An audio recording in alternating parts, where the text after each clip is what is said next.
نتیجہ تو یہی ہوگا کہ عام مسلمان کیوں اس سے دور ہوگا۔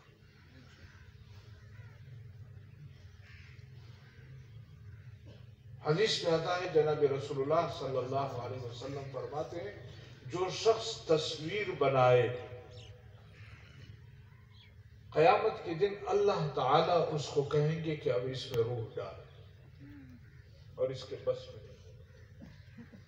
لیکن ہمارے علماء کرام بڑے پہنچے ہوئے ہیں، اور پھر خاص کر ہمارے جو طالب علم ہیں وہ بھی بہت پہنچے ہیں۔ وہ کہتے ہیں کہ یہ جو موبائل والی تصویر یہ تصویر نہیں ہے، یہ عکس ہے، تمہارا دماغ خراب ہے، فلاں مولوی نے کہا ہے، فلاں نے کہا ہے، وہ مولانا صاحب نے کہا تھا کہ اس میں اختلاف ہے۔ اب علماء سے اگر میں پوچھوں کہ جس مسئلے میں اختلاف ہو اس میں احتیاط کیا ہے، وہ کام کرنا چاہیے یا نہیں کرنا چاہیے؟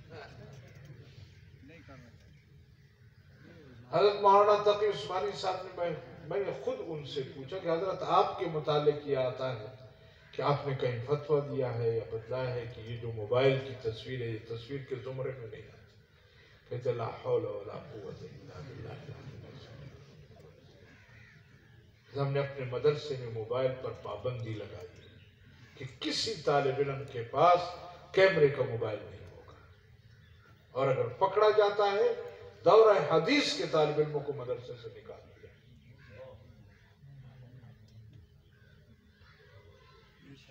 اب آپ بتائیں، یہاں ہمارے شیخ الحدیث صاحب موبائل کے بغیر نہ سبق پڑھاتے ہیں، نہ سنتے ہیں، نہ سناتے ہیں۔ وہ بھی سمجھتے ہیں یہ بہت ضروری چیز ہے۔ تو میں گزارش کروں گا کہ اگر آپ کے علم میں ہیں، علماء کرام ہیں، حدیث میں آتا ہے جناب رسول اللہ صلی اللہ علیہ وسلم فرماتے ہیں جس گھر میں تصویر ہو وہاں رحمت کے فرشتے نہیں آتے۔ اب آپ بتائیں کہ اگر ہمارے جیب میں تصویر ہوگی اس کا کیا ہمارے ساتھ رحمت کے فرشتے۔ ایک جاہل کو میں نے سنا، وہ کہتے ہیں تو اچھی بات ہے، فرشتے نہیں ہوں گے تو لکھے گا کون؟ ہمارے اعمال نہیں لکھے گا۔ تو گزارش یہ کرنی تھی کہ طلباء سے خاص کر آپ جو دین پڑھ رہے ہیں اس پر توجہ دیں۔ آپ کا دشمن وہ جاگ رہا ہے اور آپ کو سلانے کی کوشش کر رہا ہے، آپ کو ان چیزوں میں ورغلانے کی کوشش کر رہا ہے کہ کل ان طالب علموں میں سے کوئی مفتی محمود اور فضل الرحمان پیدا نہ ہو، ان طالب علموں میں کوئی حسین احمد مدنی اور شیخ الہند پیدا نہ ہو۔ لیکن آج حضرت شیخ الہند اور حضرت مدنی نہیں ہے،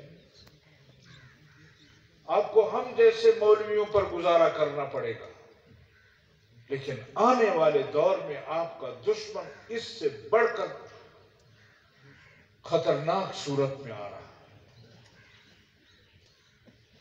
اگر ہم نے اپنے بچوں کی ایمان کو محفوظ کرنا ہے، اگر ہم نے اپنے نوجوان کو محفوظ کرنا ہے تو پھر ہمیں دشمن کے وار کو دیکھنا،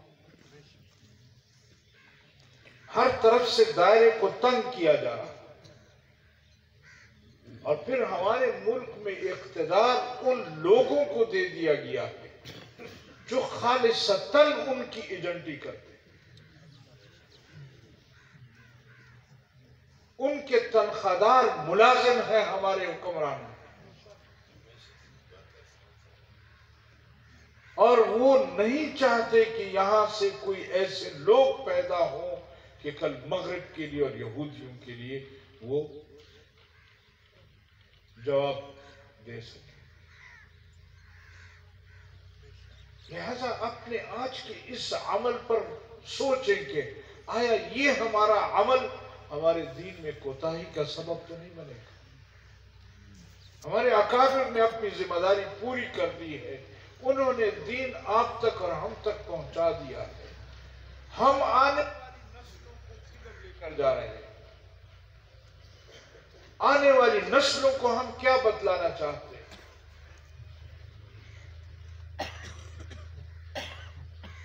میرے محترم ساتھیوں، آج کے اس نوجوان کے سجدے بہت ضروری ہے.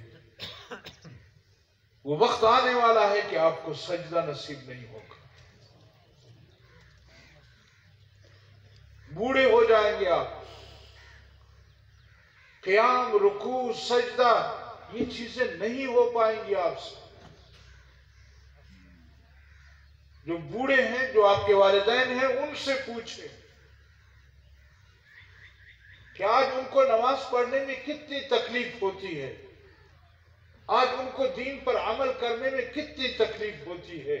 اور اگر آج کا نوجوان اپنے عمل کو صحیح کر لے، میرے خیال میں آنے والے دور میں آپ کی یہ سجدے قبول ہو جائیں تو اور کیا چاہیے. نماز باجماعت کو طالب علم کے لیے کم از کم ضروری ہے کہ وہ باجماعت نماز پڑھے. لیکن جو رات کو 2 بجے تک موبائل سے کھیلتا رہے گا تو وہ صبح کی جماعت کی نماز کہاں پڑھے گا؟ کس طرح پڑھے گا؟ اور معافی چاہتا ہوں، علماء کرام کی مجلس ہے، اگر استاد کا یہ حال ہے تو شاگرد کون پیدا ہو؟ لہذا میں آپ نوجوان طالب علموں کے سامنے بستہ گزارش کروں گا کہ اگر ہم نے مستقبل میں اپنے دشمن کو زیر کرنا ہے اور اپنے اس دین کی حفاظت کرنی ہے جس کے لیے اللہ تعالیٰ نے آپ کو اور مجھے ذمہ دار بنا دیا ہے، تو پھر ہمیں آج سے اپنے دین پر عمل بھی کرنا سیکھنا چاہیے. کوشش کرنی چاہیے کہ ہم اپنے دین پر عمل کرنے والے ہیں. یہی ہمارے دشمن کے لیے بہت ہے کہ ہم دشمن کو بتلائیں کہ ہمارے مدارس میں جو دینی علوم ہیں اس سے انسان بنتے ہیں. اگر ہمارا عمل بھی ان جانوروں جیسا ہو جائے تو پھر آپ بتلائیں کہ ہمارے یہاں پڑھنے کا، یہاں عمر ضائع کرنے کا کیا فائدہ. میرے استاد تو وہ فرمایا کرتے جا کے بازار میں کوئی ریڑھی لگا لو، کم از کم والدین کا پیٹ تو پال سکو. یہاں وقت ضائع کرنے تو مت آؤ. اگر مدرسے میں آئے ہو جس مقصد کے لیے والدین نے تمہیں فارغ کر کے یہاں بھیجا ہے کہ اس طالب علم کی وجہ سے اللہ تعالیٰ میری بھی مغفرت کرے گا، اور یہاں پر وہ طالب علم علم نہیں حاصل کرتا، اپنی کتاب کی طرف توجہ نہیں دیتا، وہ اپنے آپ کو ضائع کر رہا ہے. اس ضائع ہونے کا کیا کہ جاؤ بازار میں کوئی دکان یا ریڑھی لگاؤ تاکہ والدین کی خدمت تو کر سکو.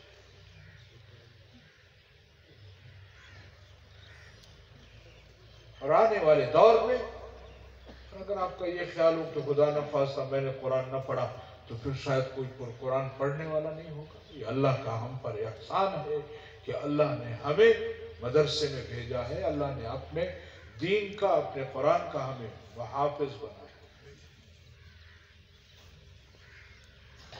لہذا ہمیں کوشش کرنی چاہیے کہ مدرسے کے اندر بھی دین پر عمل پیرا ہو، محلے میں بھی دین پر عمل پیرا ہو، گھر میں بھی دین پر عمل پیرا ہو. ہماری آنے والی نسلیں ہمارے عمل کی وجہ سے گمراہ نہ ہو جائیں کہ یہ بھی جائز ہے، وہ بھی جائز ہے، فلاں بھی جائز ہے، فلاں بھی جائز ہے. کیونکہ آج دنیا آپ کے عمل کو دیکھ رہی ہے، آپ کرتے کیا ہیں. اور اگر کوئی یہ کہتا ہے کہ میرا کسی کو پتہ نہیں چلتا، شاید آپ کے استاد کو، آپ کے والدین کے، آپ کے بھائیوں کو، آپ کے دوست احباب کو وہ چیز نظر نہیں آ رہی جو رات کو 2 بجے دیکھتے. لیکن جس شخص نے یہ آپ تک پہنچایا ہے، جس قوم نے یہ چیز آپ تک پہنچائی ہے، جو اس انٹرنیٹ سے کنیکٹ ہے، اس کو پتا ہے کہ مدرسے کا طالب علم رات کو 2 بجے اس پر کیا دیکھتا. اس کے علم میں ہے کہ تم کتنے دیندار ہو، اس کو پتا ہے کہ میں نے اس کو کتنا گمراہ کیا ہوا ہے. آپ کے سٹیٹس کا پتہ چل جاتا ہے کہ آپ کے سٹیٹس پر کیا ہے. لہذا کم از کم اس عالمی کفر کے سامنے تو اپنے آپ کو صاف رکھو. مجھے پتہ نہیں چلے گا، آپ کے استاد کو پتہ نہیں چلے گا کہ رات کو کیا دیکھتے رہے،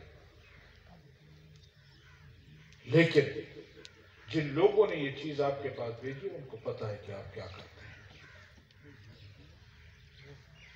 میں 10 بستہ طلباء اعظام کی خدمت میں یہ گزارش کروں گا کہ جہاں آپ علم سیکھنے آئے ہیں وہاں سے باعمل ہو کر نکلیں اور باعمل ہو کر دنیا کے سامنے جائیں۔ انشاءاللہ تعالی نہ اب تک یہ مدارس ختم ہوئے ہیں، نہ یہ علم ختم ہوا ہے، یا نہ دین ختم ہوا ہے، اور جب تک یہ دنیا ہے یہ دین بھی باقی رہے گا، یہ علم بھی باقی رہے گا، یہ مدارس بھی ہوں گے، یہ علماء بھی ہوں گے، سب کچھ ہوگا۔ لیکن بات آپ کی اور میری ہے کہ ہم نے اپنے عمل سے اللہ سے بخشوانا ہے اپنے آپ۔ میں آخر میں ایک مرتبہ پھر تمام اساتذہ کرام کا، علماء کرام کا یہاں شکریہ ادا کرتا ہوں، جماعتی ساتھیوں کا، وہاں وہ طالب علم جو فارغ التحصیل ہوئے ہیں یا جو حفظ قرآن کیا ہے، ان کے والدین کو، ان کے احباب کو، ان کے اساتذہ کرام کو، ان کو دل کی گہرائیوں سے مبارکباد پیش کرتا ہوں۔ اللہ تعالیٰ میرا اور آپ کا حامی و ناصر ہو۔ وآخر دعوانا